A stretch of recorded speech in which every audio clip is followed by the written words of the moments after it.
महिलाओं के दुख का सबसे बड़ा कारण वो अपने बच्चों को छोड़ के हमेशा अपने सास के बच्चों को सुधारने के पीछे पड़ी रहती है।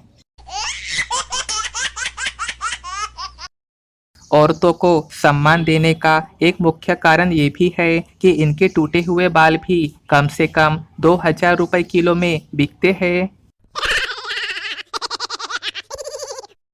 हे भगवान, जब आपने मच्छर बना दिए तो फिर ये पत्नी बनाने की क्या जरूरत थी, एक दुखी पीड़ित अभागा पति की कलम से।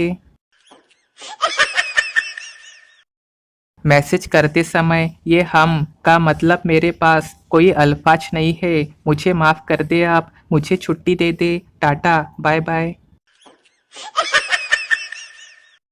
पता नहीं हम किस मुंह से अपने बच्चों से कहेंगे कि बेटा बेटी मोबाइल रखो और पढ़ाई करो।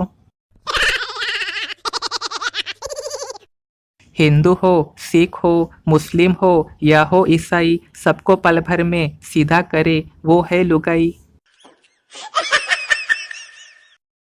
पत्नी बोली, सुनो जी, इस पूरे दुनिया का वजन कितना होगा? पति बोला 60 किलो। पत्नी, वो कैसे जी? पति, क्योंकि मेरी दुनिया तो तुम हो ना। पत्नी, हाय सच्ची, रुको मैं आपके लिए चाय पकोड़े बनाती हूँ। देखा, आजकल ऐसे चूना लगाते हैं पति। पत्नी बोली, मैं तुमसे नाराज हूँ। हस्बैंड, मैंने क्या किया अब? पत्नी, तुमने सॉरी बोल के मेरे लड़ाई का सारा मूड खत्म कर दिया। हस्बैंड बेहोश। मेडिकल से कैल्शियम की गोली खरीदी। गोली हाथ से जरा सी क्या गिरी कि जमीन पे गिरते ही गोली के 2 टुकड़े हो गए। ए भाई, ये क्या हमारी हड्डी मजबूत करेंगी? गली में एक बाबा एक कुतिया का एक कान पकड़ के खड़ा हुआ था। तभी वहां से पप्पू गुजरा तो उसने पूछा, क्या हुआ बाबा जी? बाबा जी बोले, इस कुतिया का बाया कान पकड़ के जो भी मन से मांगो वो मिल जाता है। पप्पू बोला, वाह, मुझे भी पकड़ने दो एक बार। उसने कान पकड़ते ही बाबा वहां से भागने लगा। पप्पू बोला, क्या हुआ बाबा जी? बाबा, ये कुतिया पागल है, इसका कान छोड़ते ही काट लेती है। मुझे भी कोई ऐसे ही पकड़ा गया था। पप्पू बेहोश।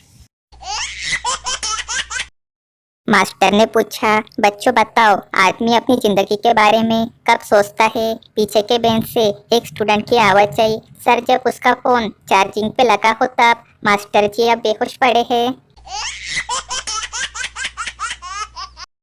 एक घर में एक पिता और उसकी बेटी दोनों टीवी देख रहे थे। अचानक टीवी में एक हॉरर सीन आता है। बेटी डरते हुए, ओ मम्मी। पिता, अरे तू अपनी माँ को पहचान गई। उसके बाद किचन से उड़ता हुआ बेलन आया और पति के सर पे पड़ा। गाड़ी चलाते हुए किया गया कॉल कभी कभी यमराज को भी लग सकता है, इसलिए गाड़ी चलाते समय कृपया नियमों का पालन करें। लड़की का बाप बोला, हमें ऐसा लड़का चाहिए जो कुछ खाता पीता ना हो और कुछ भी गलत काम ना करता हो। पंडित जी बोले, भाई ऐसा लड़का तो फिर आपको हॉस्पिटल के इमरजेंसी वार्ड में ही मिलेगा। लड़का बोला, मैं आपके बेटी से शादी करना चाहता हूँ। लड़की का बाप, कितना कमा लेते हो? लड़का, 15,000 महीना। लड़की का बाप बोला, 10,000 रुपए तो मैं अपनी बेटी को पॉकेट मनी देता हूँ। लड़का बोला, वही मिला के ही तो बोल रहा हूँ अंकल। बाप बेहोश। पत्नी पति को शराब छुड़वाने के लिए डॉक्टर के पास ले गई। डॉक्टर ने सलाह दी, जब भी इनको शराब की इच्छा जागे तब इनका ध्यान ऐसी चीज की तरफ ले जाओ जो इन्हें बहुत ज्यादा पसंद हो। पत्नी ने कुछ देर सोचा, उसे पड़ोसन का ख्याल आते ही वो तुरंत बोली, नहीं नहीं जी, इससे अच्छा तो शराब ही पीने दो। डॉक्टर बेहोश।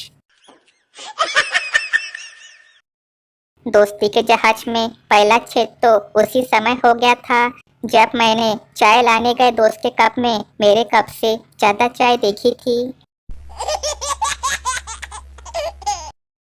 एक बार लड़के को एक लड़की से प्यार हो गया। वो रोज उसे ऑफिस ले जाने लगा और वापस घर छोड़ के आने लगा। एक दिन रास्ते में लड़की बेहद उदास होके बोली, कल लड़के वाले मुझे देखने आए थे। लड़का बोला, फिर? लड़की बोली, वो लोग मुझे पसंद कर गए। लड़का बेहद दुखी होते हुए बोला, अब? लड़की रोने लगी और रोते रोते बोली, अगले महीने की शादी तय हो गई है। उनका घर लक्ष्मी नगर में है। लड़का गहरी सोच में पड़ गया। लड़की बोली, अब क्या करना है, सोचो जल्दी। लड़का, सोच ही तो रहा हो। अब लक्ष्मी नगर से तुम्हें ऑफिस छोड़ने के लिए मुझे रिंग रोड लेनी पड़ेगी, फिर 4 किलोमीटर बाद यू टर्न, उसके बाद वन वे के कारण शिवाजी रोड, फिर वो राजगुरु नगर वाला फ्लाईओवर। ओए, ये मेरे बस की बात नहीं है। तू अपने पति को ही बोलना कि कोई इंतजाम करे, मुझे बहुत लंबा पड़ेगा। लड़की सीधे बेहोश हो गई।